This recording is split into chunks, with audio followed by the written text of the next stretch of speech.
Hi, hello friends, welcome to my channel Candlestick Psychology. Hi hello guys, ఈ వీడియోలో 7 trades నేను చేయడానికి try చేస్తాను. టెక్నికల్ అనాలిసిస్ లోనే ఒక స్ట్రాటజీ విధంగా నేను చేయడానికి ట్రై చేస్తున్నాను. అది ఏంటంటే మనకి కన్ఫర్మేషన్ ట్రేడ్స్ మాత్రమే అన్న పాయింట్ ఆఫ్ వ్యూలో నేను చూస్తున్నాను. సో ఆ స్ట్రాటజీ అన్నది ఏంటి అని చెప్పి నేను కంప్లీట్ గా వీడియో అయిపోయిన తర్వాత నేను ఎక్స్ప్లెయిన్ చేస్తాను.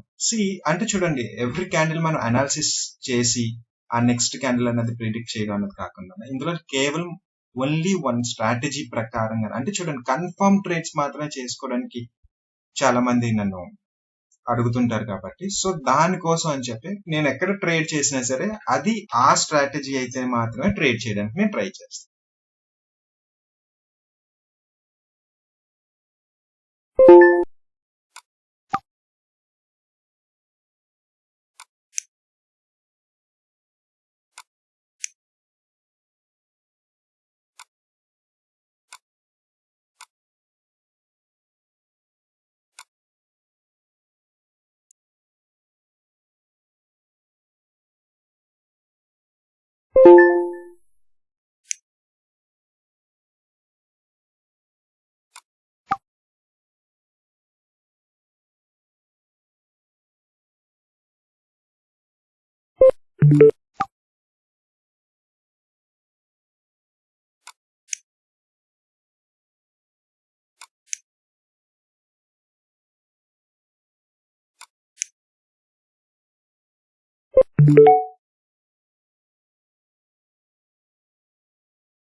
గైస్, 7 ట్రేడ్స్ నేను చేద్దాం అనుకున్నా, బట్ ఏంటంటే చాలాసేపు నుంచి నేను ఒక స్ట్రాటజీ ప్రకారంగానే చేస్తానని చెప్పాను కదా.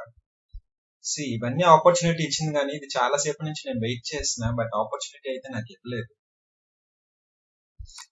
ఓకే, చూడండి, ఫస్ట్ ట్రేడ్ ఇది చేసా. ఫస్ట్ ట్రేడ్ తర్వాత 1 2 3 4 5 6 7 8 9 10 11 12 13 14 15 16 17 18 19 20 21 22 23 24 25 26 27 ఆల్మోస్ట్ ఒక హాఫ్ అన్ అవర్ వరకు స్టిల్ రైట్ నో నాకు దీంట్లో ఇంకా ఆపర్చునిటీ ఇవ్వలేదు. సో ఇందులో ఆపర్చునిటీ ఇస్తే నేను చేసి వీడియో ఎక్స్ప్లెనేషన్ చెప్దామని అనుకున్నా. బట్ ఏంటంటే ఇది మార్కెట్ అనేది కన్సల్టేషన్ ఒక అప్ ట్రెండ్ లోకి వెళ్తూ కన్సల్టేషన్ అనేది జరుగుతూ వస్తుంది అనమాట.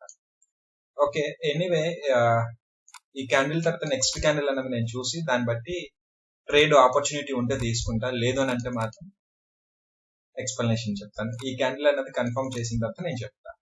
No, there is no opportunity. Okay, not an issue. Okay, coming to the point. నేను ఒక స్ట్రాటజీ ప్రకారంగా చేస్తానని చెప్పాను.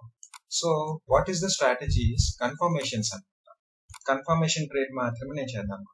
ఆఫ్టర్ డౌన్ ట్రెండ్ తర్వాత బయ్యర్స్ అనే వాళ్ళు ఎంటర్ అయ్యారు. సో బయ్యర్స్ ఉన్నారు అని చెప్పి నాకు ఇక్కడ కన్ఫర్మ్ చేసిన తర్వాత నెక్స్ట్ క్యాండిల్ నేను క్రియేట్ చేశాను. So it's a winnowing trade. And next one, this one.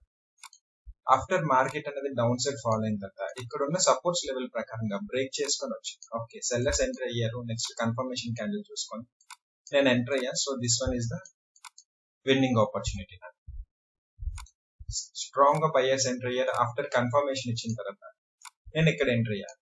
Of course నా ఎంట్రీ గుడ్ కాబట్టి, అంటే చూడండి, మార్కెట్ అప్ సైడ్ వెళ్ళినా సరే నెక్స్ట్ మళ్ళీ స్లైడ్ గా వచ్చి నా ఎంట్రీ కన్నా అప్ సైడ్ క్లోజ్ అయింది కాబట్టి ఇది నాకు విన్నింగ్ ట్రేడ్. ఆఫ్టర్ బయ్యర్స్ వచ్చారు అనుకోండి next candle, okay, not an issue.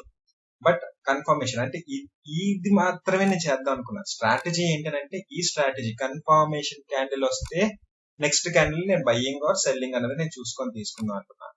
So అదే పాయింట్ ఆఫ్ వ్యూలో వచ్చింది. అయితే ఇందులో కొన్ని టర్మ్స్ అండ్ కండిషన్స్ ఉన్నాయి ఇంకా అనాలిసిస్ చేయడానికి. ఏంటి ఇవి, ఏ పాయింట్ ఆఫ్ వ్యూలో చూడొచ్చు అని.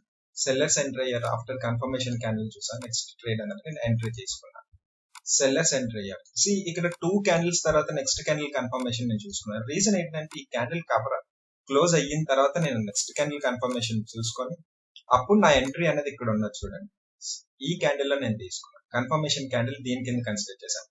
ఈ 2 క్యాండిల్స్ ఆర్ ఈక్వల్ క్యాండిల్స్, అంటే సింగిల్ క్యాండిల్ కింద నేను క్యాలిక్యులేట్ చేసుకుని ఆఫ్టర్ కన్ఫర్మేషన్ క్యాండిల్ తర్వాత ఈ క్యాండిల్ లో నేను ట్రేడ్ అనేది తీసుకోవడం జరిగింది.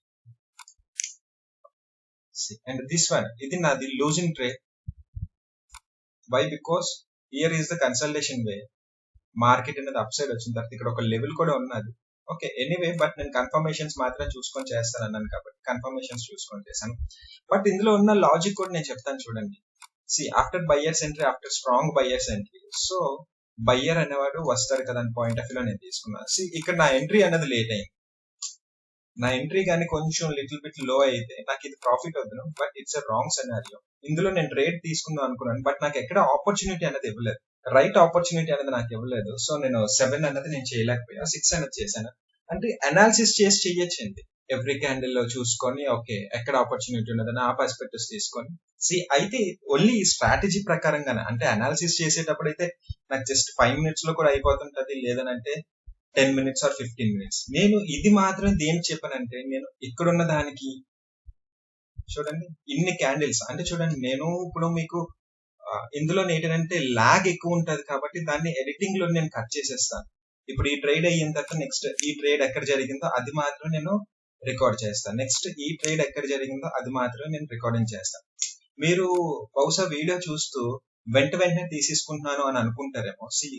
అలాగైతే కాదండి, నేను వెయిట్ చేసి అనాలిసిస్ చూసుకొని అప్పుడు మాత్రం ఎంట్రీ అవుతాను. ఈ ఫస్ట్ దానికి లాస్ట్ దానికి చూసినట్టయితే చాలా సేపు నేను వెయిట్ చేశాను. బట్ నాకు ఎక్కడ రైట్ ఆపర్చునిటీ అయితే నాకు ఎక్కడ నేను తీసుకోవడానికి అన్నది నాకు అవ్వలేదు. సో కాబట్టి నేను ఇంట్లో ట్రేడ్ చేయలేదు.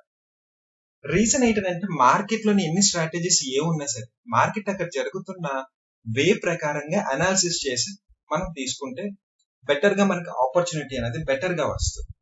ఓకే, సో ఈ వీడియోలోని నేను ఏంటంటే కన్ఫర్మేషన్ క్యాండిల్స్ చూసుకొని మీరు ట్రేడ్ చేసుకోవచ్చు అన్న పాయింట్ ఆఫ్ వ్యూలో నేను డిస్కషన్స్ చేశాను.